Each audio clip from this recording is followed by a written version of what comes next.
Hello. Oh, I was doing that zoomy thing as soon as I freaking log on. It does it on its own. I'm not trying to be sort of mysterious. I don't know why it does it. I think it's like getting focus or something. I don't know. This is going to be quite a serious vlog. Well, not a serious vlog, but it's going to be about being borderline, emotional instability. Or is it instability? You're emotionally unstable, aren't you? But you don't say that person has emotional instability. You'd say instability. Any grammatical phonetics out there care to explain how that works? I'd be gladly here. Gladly listen and use the correct one from now on. Yeah, so this came about because as a borderline I'm incredibly sensitive, and especially sensitive to language and how people say things. You may just say something and it probably just roll off your tongue and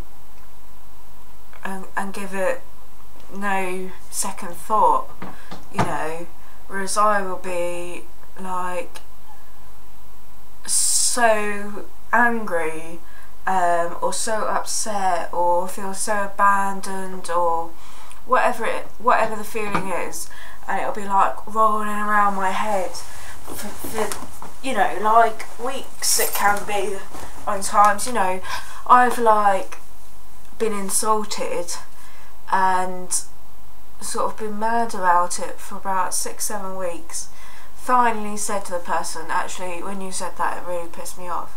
And they'd forgotten that we'd even had a conversation about it. So yeah, so but yeah, that and it's quite hard as well, because a lot of my social interaction, not a lot, well, who am I kidding, yes, a lot of my social interaction happens on Twitter, which is obviously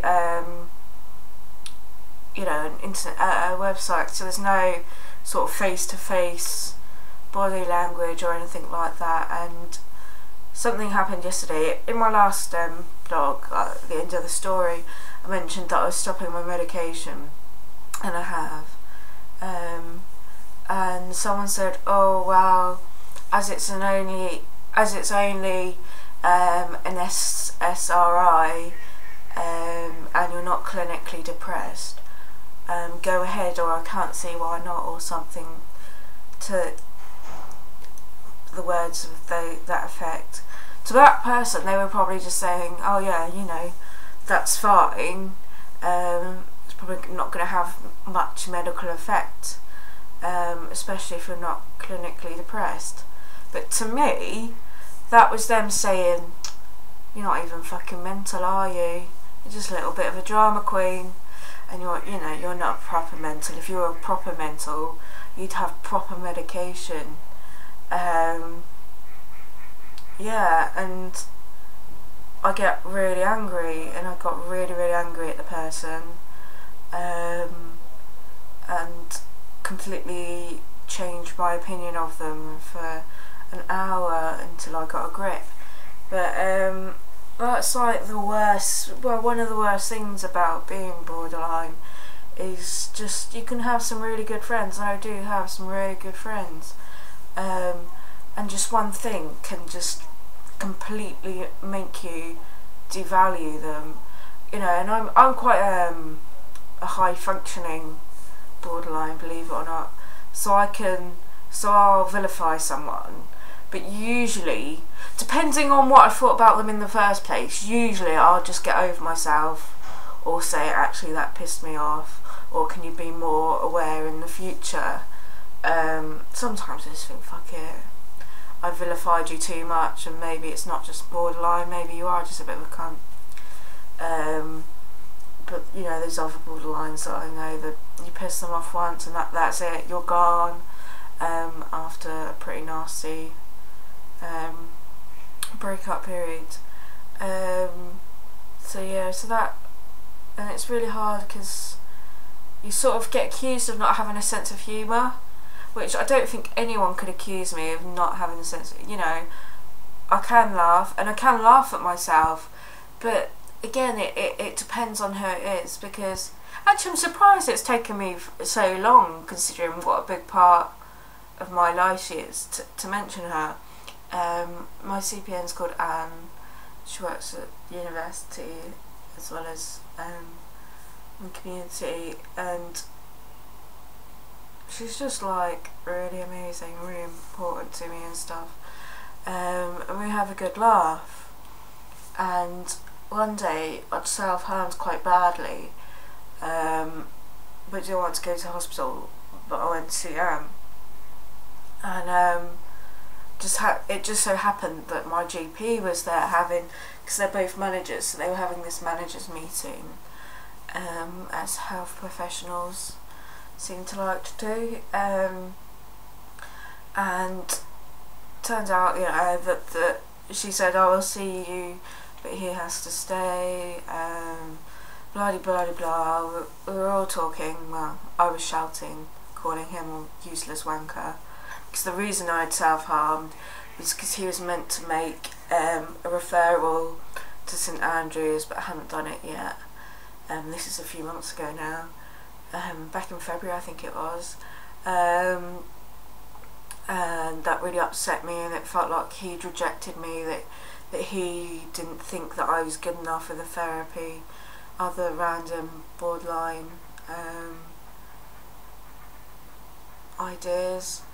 We were talking, and Anne made a joke, and we both laughed, Anne and I, and he laughed as well, but that made me so angry that how dare he laugh at me, you know, that the joke that was made was something about being a drama queen or something like that, and it was funny coming from her, because we'd sort of built up that relationship, but from him, honestly, it was just completely, you know, let's not go there type thing, you know.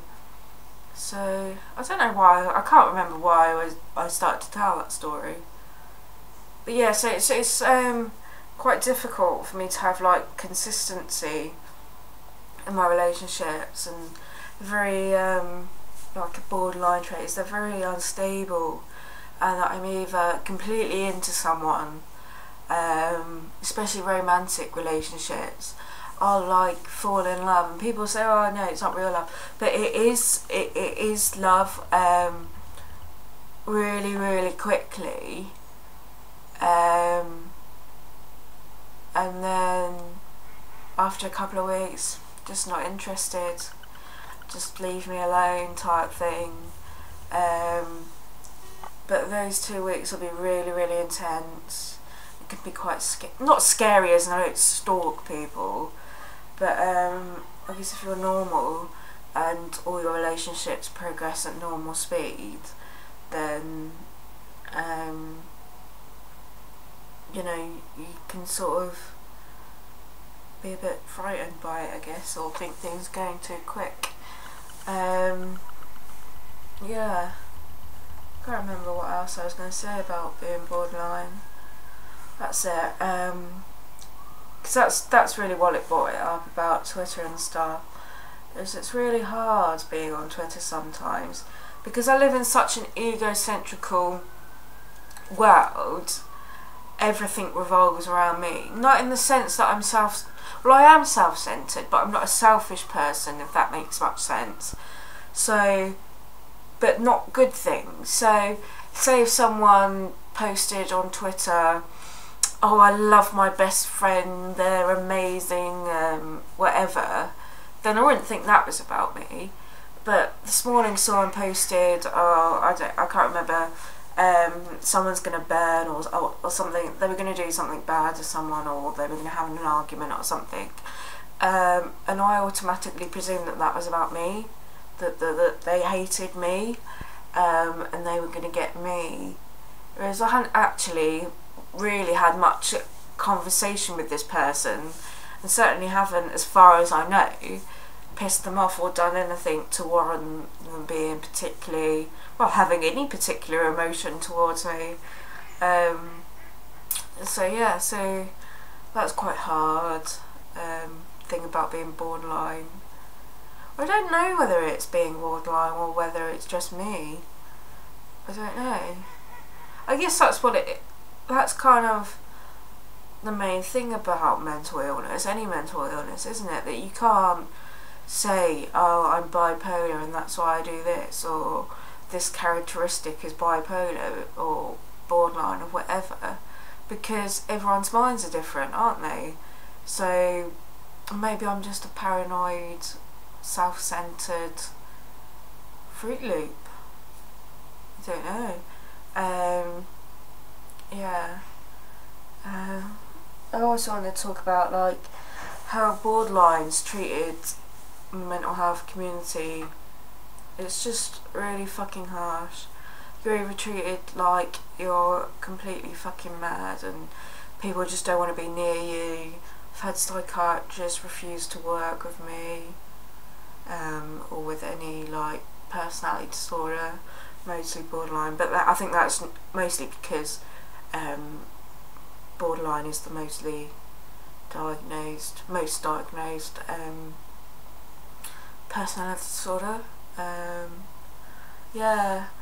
And I guess it goes back to the comment about my sertraline, that, you know, it sometimes feels like people think, you know, it's not a real mental health diagnosis, fucking get over yourself, mate, you know. And actually I can't say it's really painful. Well, I can say it's really painful, but I can't say it's any worse than any other, because, well, other than disassociative and, you know, a couple of other things I can't really say. But in a way it feels to me like it's worse because there's no medication. Because there's no medication to sort my personality out. There's no medication that will just make my abandonment issues stop.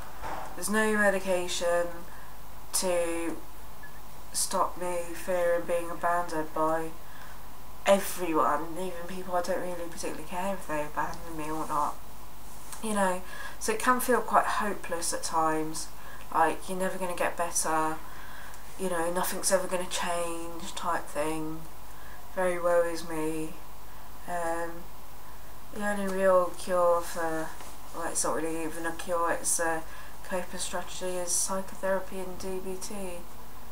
It's like incredibly intense, incredibly hard, and I think it's quite, I don't know, I'd give anything to beat any other diagnosis, probably other than schizophrenic and borderline, because, I don't know, it just feels really hopeless at times. And it's like you get fed up of talking to people, like, you know, like mental health people, professionals, because what's the point? You know, I've got an appointment tomorrow, I'll lay myself bare, but what can they do? They can't do anything until I have therapy. So yeah, so again it's quite hopeless, quite sad. Yeah, so that's all I want to say on borderline at the moment, because it's getting quite upsetting. But I thought I'd show you my amazing mug. Right, I don't shop at Sports Direct. What happened was I left one trainer. How fucking infuriating is that? I'd rather have left both trainers than just one. Anyway, I just left one at my old house and can't go back there for various reasons. But so I bought a mug, I bought some trainers off Sports Direct, and for some reason they sent me a mug as well, and it's absolutely massive. It doesn't look that massive on there, but it is really massive. It's amazing. Look, that's like it's like the size of my hand. Anyway, my fingers don't actually meet. Yeah, so I'll sign off now, and it's the first day back at uni tomorrow, so I'll probably blog about that. So see you later.